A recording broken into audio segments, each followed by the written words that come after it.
Good morning, good evening, good afternoon.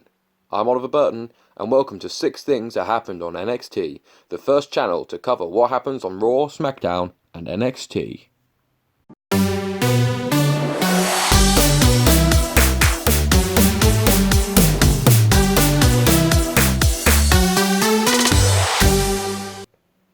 So first things first, we had Phish and O'Reilly taking on the Street Profits for the NXT Tag Team titles. And my God, my boys have done it again. Phish and O'Reilly are your first ever 3-time Tag Team champions. And the feeling of when they won, it's like when you're in the club, you've had Queen on, you've had Sweet Caroline, but then the coup de grace, come on Eileen, is a great feeling. And that is what it's like having Phish and O'Reilly as the tag champs again, because they always put on great matches, especially opening tag matches at TakeOver. They have been consistently good, 20, maybe 30-minute openers, and it just sets the pace for the rest of TakeOver. However, this does also mean that the Street Profits will be staying on the main roster. So bye-bye to the Street Profits being good, as they'll only get ruined on Raw by Vince. Next up, we have the great Io Shirai beating Cammy Fields in a pretty decent match, to be honest. I think everyone will agree that the new heel Shirai is absolutely bloody great and should be the women's champion soon. They could do this by having like a triple threat match between Shirai, Baszler and maybe Candice LeRae in the first few weeks of NXT on USA Network.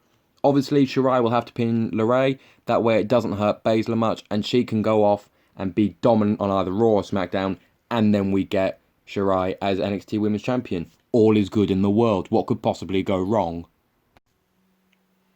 Thirdly, we have Shane Thorn defeating Bronson Reed in another pretty decent match. Like I've been saying for the past few weeks, I think that this is them building more and more on Shane Thorn, and this will carry on for the next few months or so. Hopefully, when NXT goes to TV on the USA Network, and it goes to 2 hours instead of 1, we'll get to see longer Shane Thorn matches and have him cut a few promos here and there, because I reckon with longer shows, he could become a decent heel mid-carder in NXT and maybe get a few shots or maybe have a run with the North American Championship. Next up, we have Dominick Djokovic defeating Keith Lee in what was a pretty good match in my opinion.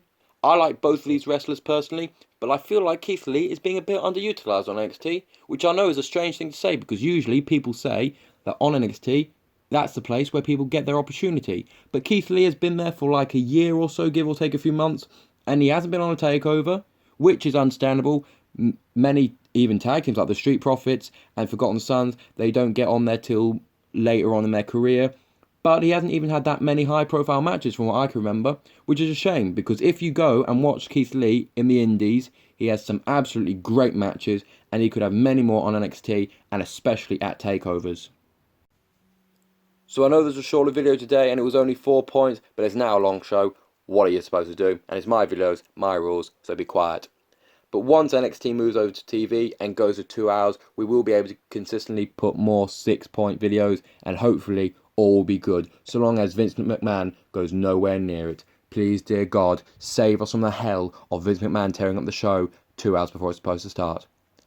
I've been Oliver Burton, thank you for watching, and that was 4 things that happened on NXT.